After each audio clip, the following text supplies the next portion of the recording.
America is the linchpin hindering the spread of globalism. I didn't say global trade. We like free trade because that's choice. That's not force. You don't make me buy something. I choose to buy something from another country. That's free trade. Global trade. That's good.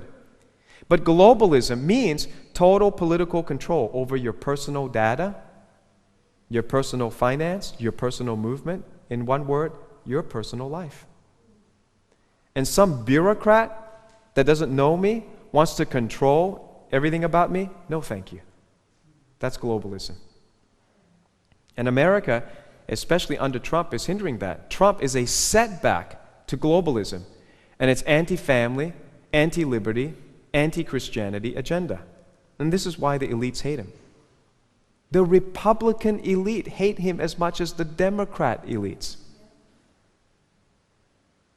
That tells me he has to be good.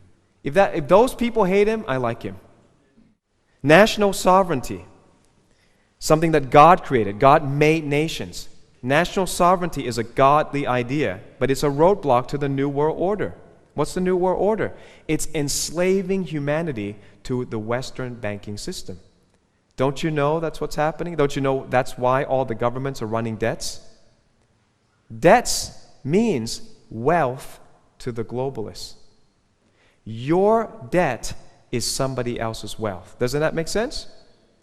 So when the government spends money it doesn't have, it's charging its collective federal credit card. What is it doing? It's enslaving the nation, you, to some power you've never agreed to be enslaved under. That's the New World Order. And people are being hoodwinked into accepting this. Millennials think it's cool. What's wrong with, just open up all the borders. We're one, man. We have peace, man. I'm going to talk about that next week.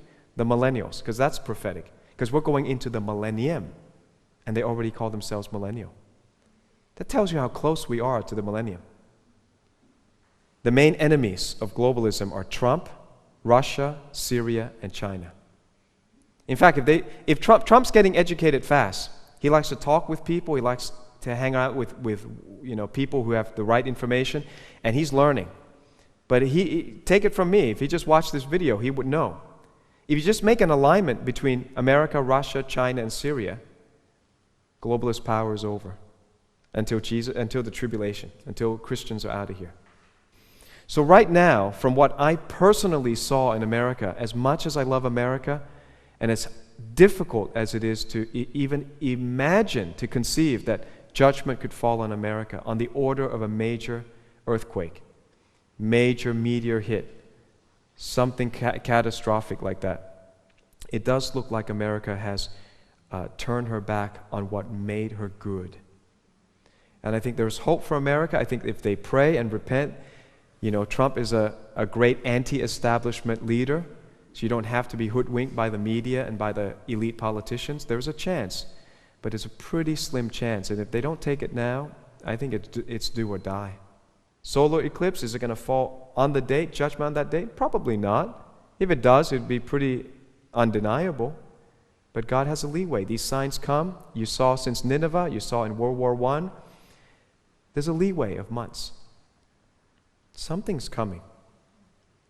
The 21st of August, 2017 to the 8th of April, 2024 appears to be a 7-year countdown. The dates coincide with the 1st of Elul, the month of harvest, 5777, and then the 1st of Nisan, the religious new year, in 5784.